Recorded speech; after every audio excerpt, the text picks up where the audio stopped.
Welcome back to Awful Movie Reviews. For some reason during the 1950s, there were several movies that used the word "it" in its title, like It Came from Outer Space, It Came from Beneath the Sea, and even It, the Terror from Beyond Space.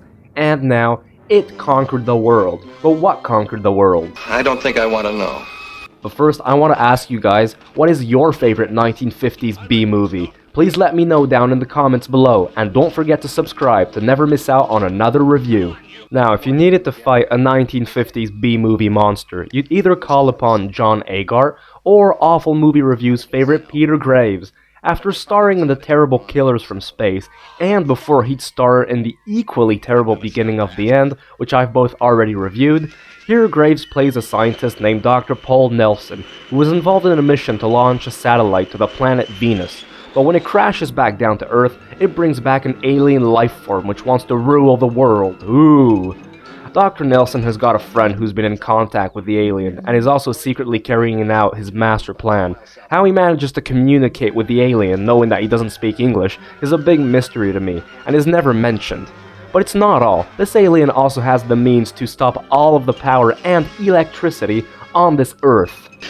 Sheer genius. It doesn't take long to figure out that It Conquered the World wasn't a very expensive movie to make, but just in case you weren't sure, it starts to really become a problem when the special effects appear. Oh man.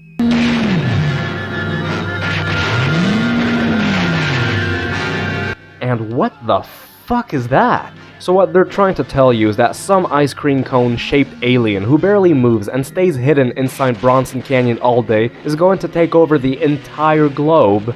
And how's that?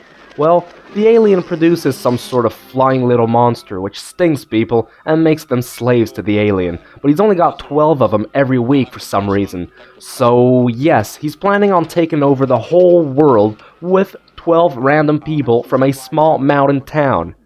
I'm not convinced. And neither am I. But does he even at least succeed? No, this guy doesn't conquer anything at all. This is legit one of the laziest alien invasions I've ever seen. It's almost as bad as in Killers from Space.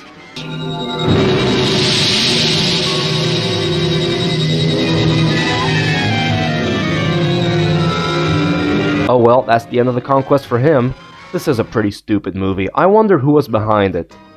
Oh well, that would explain it. To be fair, this isn't Roger Corman's worst movie ever. He's directed way trashier. This is just regular trash for him.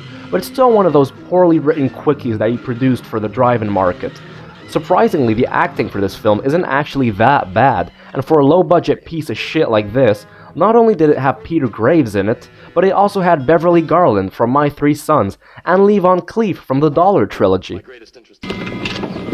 Haskell. You're about the last man still in town, Mr. Haskell. I swear I just heard him say Mr. Asshole.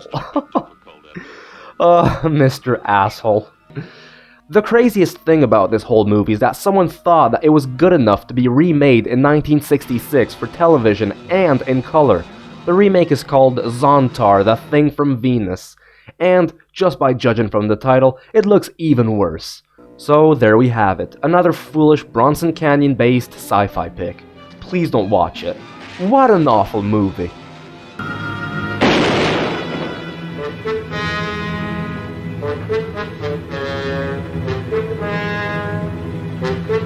Ha ha ha ha!